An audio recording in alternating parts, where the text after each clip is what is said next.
जहां भी शासन ब्राह्मणों का रहा है उन लोगों ने यही कार्य किया है, क्योंकि उन्हें पता है विशेष रूप से कि ये धरती उनकी नहीं है, ये धरती यहाँ के मूल निवासियों का है, बौद्धों का है।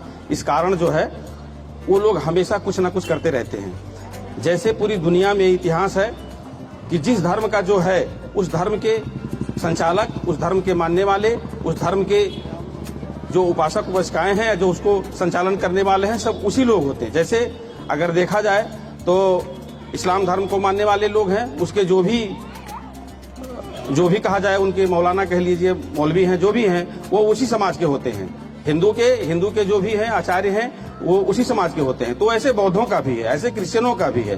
तो भारत और नेपाल को देखा जाए तो लगभग 9 धर्मों का यहाँ पे 9 धर्म के लोग रहते हैं और 9 धर्म को मानते हैं। तो सभी लोगों का अपना अपना मानना है।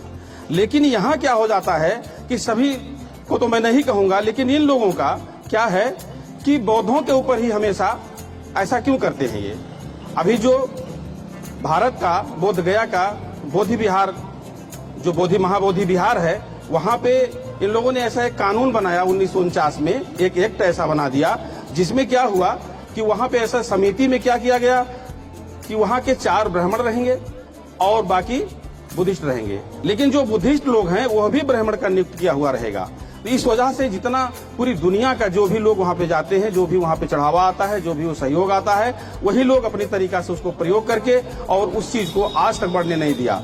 मैं भी जल्दी ही गया था, बोध गया, वहां पे क्या देखा, अंदर बहुत सारे देवी देवताओं का जो है मूर्तियां ले जा करके बिठा दिया है वहां पर। और अगर उनको ये पता चल जाए कि ये लोग सही बुद्धिस्ट लोग हैं, ये थेरवाद के लोग हैं या वज्रयानी लोग हैं या महायानी लोग हैं, अगर उनको ये पता चल जाए तो मुझे नहीं लगता कि उनके साथ सही व्यवहार वो लोग करते हैं। तो मैं यही कहूंगा, मैं आज इस मंच के माध्यम से मैं कहना चाहता हूं बिहार के नीतीश सरकार को कि कृपया आप इस बात को संज्ञान में लें, क्योंकि खाली भारत और नेपाल में ही बुद्धिस्ट नहीं रहते हैं, पूरी दुनिया में बुद्धिस्ट लोग हैं। ये आंदोलित हो जाएंगे क्योंकि इनका आंदोलन शांतिपूर्ण होता है। अगर शांतिपूर्ण के माध्यम से पूरी दुनिया में आंदोलन हो गई तो शायद मुझे नहीं लगता है कि आपकी सरकार वहां पे टिकी रह जाए। तो इस माध्यम से मैं भारत के केंद्र सरकार को भी कहूंगा, जो बीजेपी गवर्नमेंट है आज, जो रूलिंग पार्टी है वहां की, मैं उससे भी कहूंगा कि आप बौद्धों के साथ अन्याय ना करें। और ये बौद्धिस्ट लोग ऐसा नहीं है, हम चीवर धारण करने वाले लोग नहीं हैं। बुद्ध ने कहा है कि अकारण हिंसा नहीं करना है। यदि मुझे कोई कारण बनाएगा तो इसके लिए मैं यहाँ से कहूंगा, ये मेरी चैलेंज है कि पूरी दुनिया में बुद्धिस्ट लोग हैं, सभी लोगों के बीच में हम लोग जाएंगे, सबको इकट्ठा करेंगे और आपको इस मंच के माध्यम से मैं कह रहा हूं कि आपको इसका बहुत बड़ा नुकसान भुगतना होगा, जो पूरी दुनिया में मैसेज जाएगा। इसलिए मैं कहूंगा आपसे कि बौद्धों के साथ अन्याय करना छोड़ दें। और जहां भी देख लीजिए, जैसे नेपाल में यही है, ये लुम्बिनी विकास कोष क्या है, यहाँ पे सरकार की नियुक्ति की क्या जरूरत है, यहाँ पे तो दे देना चाहिए यहाँ के भिक्षुओं को और ये इसका संचालन करें। लेकिन ऐसा नहीं है, क्योंकि विदेशों ने इनको बहुत पैसा दिया है और वही पैसा को ये अपने तरीका से इस्तेमाल करते हैं। यहाँ के लोगों को पता नहीं है इस चीज का।